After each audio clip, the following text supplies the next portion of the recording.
ये इतनी सारी बातें मैं तुम्हें समझा रहा हूं कि मैंने तुमसे देखो कोई लोटपोट बात नहीं की, मैंने तुम्हें कोई लुभावनी बात नहीं की, मैंने तो सीधा सीधा मैंने सीधा तुम्हें यीशु मसीह वरन क्रूस पे चढ़ाए हुए मसीह के विषय में तुम्हें बताया, उसकी सामर्थ्य में बताया। केवल क्रूस के संदेश में ही सामर्थ्य है, बाकी सब साइड लाइन है। यहां पर तुम्हारा ज्ञान, तुम्हारी बुद्धि, तुम्हारी बातें, तुम्हारा बर्ताव, तुम्हारी शिक्षाएं, तुम्हारा चिल्लाना, तुम्हारा कूदना, तुम्हारा उछलना, सब कुछ क्रूस के संदेश के आगे साइड लाइन। लिखे हुए से आगे ना बढ़ना। क्या लिखे हुए से? परमेश्वर के वचन के लिखे हुए से आगे मत बढ़ना। अपना ज्ञान मत चलाना कि मैं डंके की चोट पे दावे के साथ और पता नहीं क्या क्या करके तलमूद से और फलानी किताबों से साबित कर दूंगा कि जो मैं कह रहा हूं सही कह रहा हूं। यूहन्ना कहते हैं कि जो वचन से, जो मसीह में आगे बढ़ जाता है, उससे कोई मतलब मत रखना। इस वचन से कभी आगे मत बढ़ना। और आज वचन से आगे बढ़ के अपनी ही डॉक्ट्राइन सेट कर ली। एक एक वचन पे एक एक डिनोमिनेशन बन गई है। किसी पुरानी डिनोमिनेशन को समझाओ कि भाई ये चीजें गलत हैं, ये नहीं करनी चाहिए। अरे नहीं, ये तुम कैसी बात कर रहे हो? हमने कहा देखो बचपन में कोई बैप्टिज्म नहीं होता, बिना अंगीकार के बैप्टिज्म नहीं होता, तो बचपन में क्या डुबकी लगा देते हो? अरे क्या बात कर रहे हो? अगर वो मर गया तो उसका उद्धार कैसे होगा? लो साहब, वचन की शिक्षा से आगे बढ़ गए। जब ही तो कहते हैं क्रूस का संदेश हमें सब कुछ बताता है। उस डाकू के विषय में मत देखो, उसका तो कोई बैप्टिज्म नहीं हुआ था। क्रूस का संदेश सत्य बताता है। क्रूस का संदेश ही हमें सामर्थ्य देता है। नहीं समझ में आता। क्यों नहीं आता? लिखे हुए से आगे बढ़ गए हैं।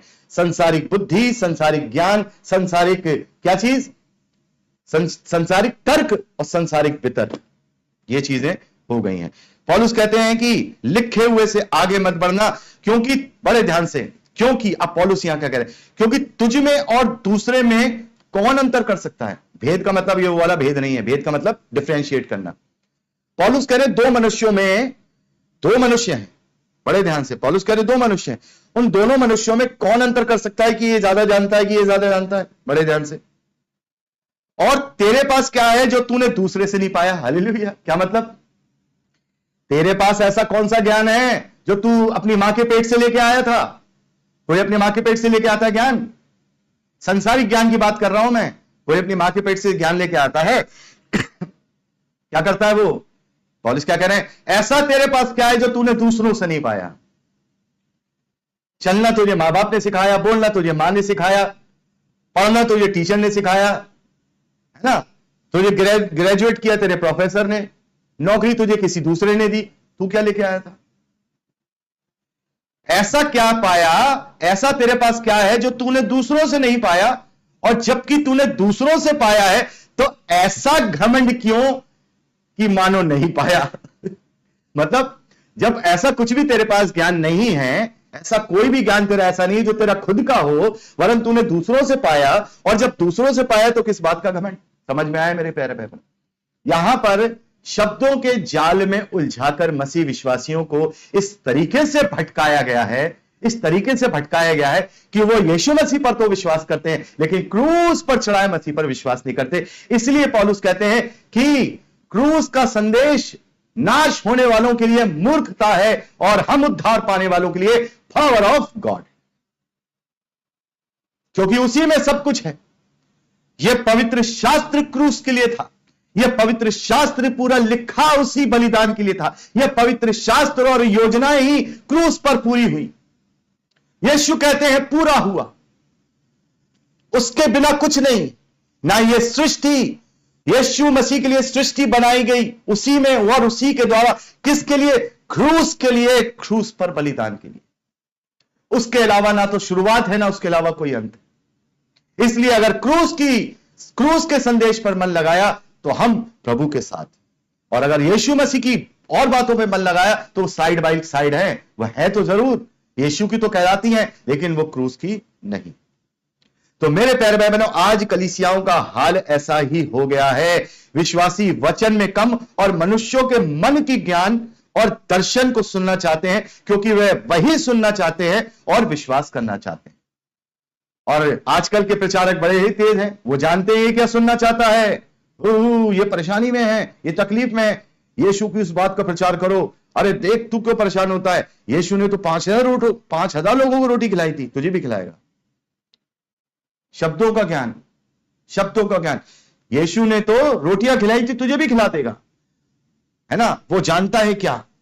मेरे प्यारे भाई बहनों, जो उन्हें केवल वही बातें सुनना चाहते हैं यीशु मसीह के नाम से, मैं आपको बता रहा हूं, बहुत सारे लोग केवल वचन इसलिए सुनना चाहते हैं कि उनका जीवन सुधर जाए, उनका जीवन सुधर जाए, वो चंगे हो जाएं, उनका नौकरी लग जाए, उनका। ये मैं मसीह विश्वासियों के विषय में बात कर रहा हूं, जो उन्हें इस धरती पर सुख और समृद्धि का झूठा आनंद और दिलासा देते हैं, ऐसे वचन वो सुनना चाहते हैं। इसलिए पौलुस लिखते हैं कि कुलुसियों 2 अध्याय 8वें वचन में, चौकस रहो कि कोई तुम्हें उस तत्व ज्ञान और व्यर्थ धोखे के द्वारा आहेर ना कर ले। अब यहां क्या लिखा है, तुम्हें उस तत्व ज्ञान और व्यर्थ के धोखे। ये तत्व ज्ञान क्या है? इंग्लिश में जब हम पढ़ते हैं तो वहां लिखा है फिलॉसफी। क्या लिखा है? फिलॉसफी। और फिलॉसफी क्या होता है? मनुष्य का एक सोचा हुआ दर्शन जो उसके आनंद से और उसके लॉजिक से सही होता है, उस पर चलना। मतलब भाई मेरी फिलॉसफी है कि मैं ऐसे जीता हूं, मतलब उस जीने के अंदाज को, उस सोच को, उस थिंकिंग को जो मेरी थिंकिंग के अनुसार है, जो मेरी थिंकिंग के अनुसार है पर वचन के अनुसार नहीं, उसे क्या कहते हैं? उस दर्शन को, उस थिंकिंग को क्या बोलते हैं? फिलॉसफी, तत्व ज्ञान बोलते हैं। तत्व ज्ञान, तत्व ज्ञान। पौलुस कह रहे हैं कि उस तत्व ज्ञान के आहेर मत बन जाना। और इसी तत्व ज्ञान को आज के प्रचारकों ने, इसी फिलॉसफी को आज के प्रचारकों ने प्रभु यीशु मसीह की बातों में मिला करके अपने मन का प्रचार शुरू किया।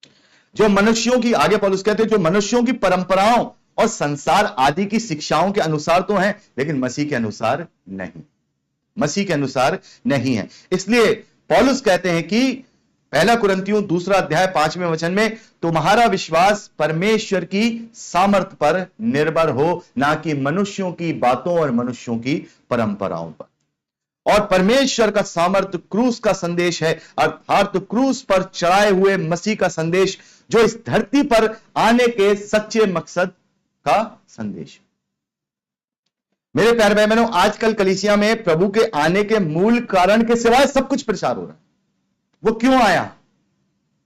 अगर आप में से जो नया देख रहा है, जो हमसे पहली बार जुड़ा है या कहीं और भी देखता है, मुझे टाइप करके बताए कि पिछली बार आपके चर्च में कब प्रभु यीशु मसीह के आने के मूल कारण को बताया गया? कब बताया? प्रभु यीशु मसीह क्यों आया इस धरती पर? उसका मकसद क्या था? उसका लक्ष्य क्या था? उसका गोल क्या था? कब बताया गया? लिखिए, टाइप करिए अगर आपको याद हो तो। आज कलीसियाओं में प्रभु के आने के मूल कारण के सिवाय सब कुछ सिखाया जा रहा है, प्रभु के द्वारा किए गए केवल उन कार्यों पर ही निर्भर हो गए हैं जो उसने इस धरती पर इसलिए किए थे ताकि वो क्रूस के संदेश पर विश्वास करें। इस धरती पर जो उसने कार्य किए थे ना, आश्चर्य कर्म, ये सारी चीजें, वो किस लिए करे थे मालूम है? किस लिए करे थे? किस लिए करे थे? मुर्दों को जिंदा कर दिया। इसलिए आज विश्वासी, एक मिनट, किस लिए करे थे मेरे प्यारे भाई बहनों? उसने किस लिए करे थे? इसलिए करे थे ताकि जब पतरस के सामने मैं मुर्दे को जिंदा करूं तो वो मेरे क्रूस की मृत्यु पर घबराए नहीं। वो क्रूस पर विश्वास करे कि ये जब मुर्दा जिंदा कर सकता है तो इसने कहा मैं तीसरे दिन जी उठूंगा, वो विश्वास करे। मेरे प्यारे भाई बहनों, इसलिए आज मसीह विश्वासी अनंत जीवन, पापों से छुटकारे और उद्धार का कोई मूल्य नहीं समझ रहे हैं, क्योंकि क्रूस का संदेश यह संदेश देता है। क्या देता है? अनंत जीवन, पापों से छुटकारा, उद्धार, क्रूस का। और बाकी क्या देते हैं? कोड़ियों को चंगाई, लंगड़ों को पैर, लूलों को हाथ, अंधों को आंखें, भूखे को रोटी, यही तो देते हैं। प्रभु ने दिया। जैसे मेरे प्यारे भाई बहनों, प्रभु ने बड़े बड़े आश्चर्य कर्म किए, बड़ी बड़ी चंगाइयां की, उसने मुर्दों को भी जिंदा कर दिया और बहुत कुछ किया। आज हमारा फोकस इन्हीं पर है। किस पर है? यीशु मसीह पर विश्वास क्यों करते हैं? अरे उसने मुर्दों को भी जिंदा कर दिया था, हमें भी जिंदा कर देगा, हमें भी चंगा। अरे उसने अंधे को आंखें देती थी, हमें भी दे देगा। अरे उसने यार की लड़की को क्या कर दिया था? चंगाई देती थी, हमें भी दे देगा। उसने 5,000 लोगों को अद्भुत रीति से रोटी खिलाई थी, हमें भी खिला देगा। यहां फोकस है, यहां फोकस। किसी और यीशु का बात नहीं हो रही। यीशु ने ही मुर्दे जिंदे किए, यीशु ने ही कोढ़ियों को शुद्ध किया, यीशु ने ही क्या किया, लंगड़ों को चलाया, कोढ़ियों को शुद्ध किया, यीशु ने ही बड़े बड़े आश्चर्य किए। लेकिन यह क्रूस का संदेश नहीं था मेरे प्यारे बहनों, यह क्रूस का संदेश नहीं था। हमारा फोकस आज इन्हीं पर है, क्रूस पर चढ़ाए मसीह का नहीं। आज का भी एक का स्टेटस लगा था, एक बड़े वाले